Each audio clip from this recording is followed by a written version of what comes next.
By Manoj अलवेला। Alipura बिहाटा के सुन जनता भैया हो। अलीपुर बिहाटा पंचायत का मुखिया कैसा हो? सुमन प्रिया दीदी कैसा हो? अलीपुरा बिहाटा के सुन जनता भैया हो। मनवा में करी लबी चारा जी ए चाचा जी, मुखिया में खड़ा सुमन प्रिया हमारा जी ए चाचा जी, मुखिया में खड़ा राना संतोष जी। अलीपुर बिहाटा पंचायत का मुखिया कैसा हो? राणा संतोष भैया कैसा हो? अलीपुर बिहाटा पंचायत का जनता जिंदाबाद जिंदाबाद जिंदाबाद सुमन प्रिया दीदी जिंदाबाद जिंदाबाद जिंदाबाद राणा संतोष भैया जिंदाबाद जिंदाबाद जिंदाबाद भक्ति निजी समाज सेविका जिंदाबाद जिंदाबाद जिंदाबाद ब्लैक बोर्ड छाप जिंदाबाद जिंदाबाद जिंदाबाद। एक बार करके देखो मन में विश्वास हो। गरीब के वृद्धा पेंशन बन इंदिरा आवास हो। साच कहतनी है चाचा। हाँ, एक बार करके देखो मन में विश्वास हो। गरीब के वृद्धा पेंशन बन इंदिरा आवास हो। अलीपुरा बिहाटा में भइल बा सोरावा हो। 12 नंबर पर बटन दबाना है। सुमन प्रिया दीदी को जिताना है। अलीपुरा बिहाटा में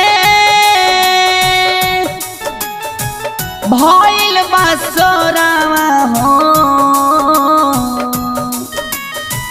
बैलक बोर्ड जिनका होइनी सानो जी ए चाचा जी, बटन दबाई हाँ अब की बार हो।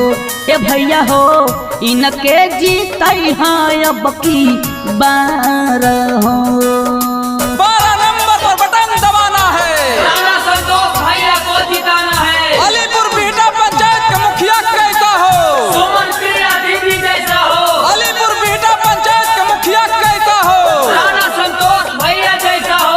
अलीपुर बिहाटा पंचायत का जनता जिंदाबाद जिंदाबाद जिंदाबाद सुमन प्रिया दीदी जिंदाबाद जिंदाबाद जिंदाबाद राणा संतोष भैया जिंदाबाद जिंदाबाद जिंदाबाद।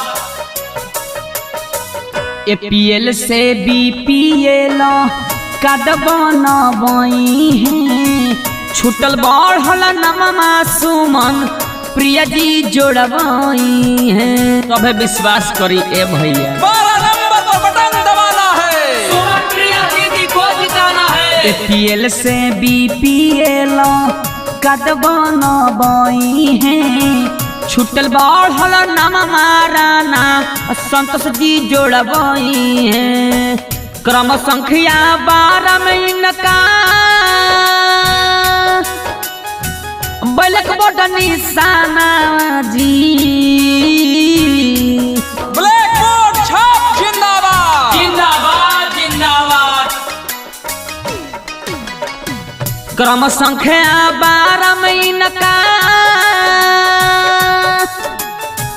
बैलक बोर्ड निशाना जी।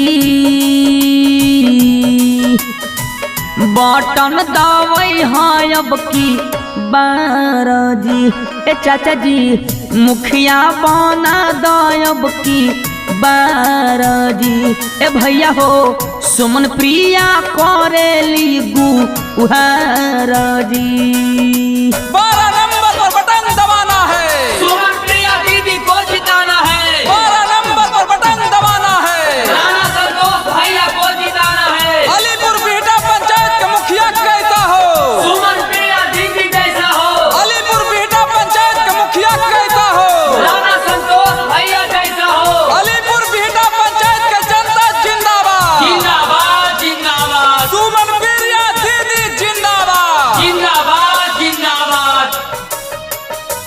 करतानी बादला देम विकास वाला झोंका एक बार दे के देख सुमन प्रिया दीदी के मौका। राणा संतोष भैया जिंदाबाद जिंदाबाद जिंदाबाद। हाँ करतानी बादला देम विकास वाला झोंका एक बार दे के देख राना संतोष भैया के मौका। गाना गा के कहो तारे अजित हाला चला हो। ब्लैक बोर्ड छाप जिंदाबाद जिंदाबाद जिंदाबाद। 12 नंबर पर बटन दबाना है। सुमन प्रिया दीदी को जिताना गाना है। गा के कहो तारे अजित हाला चला हो।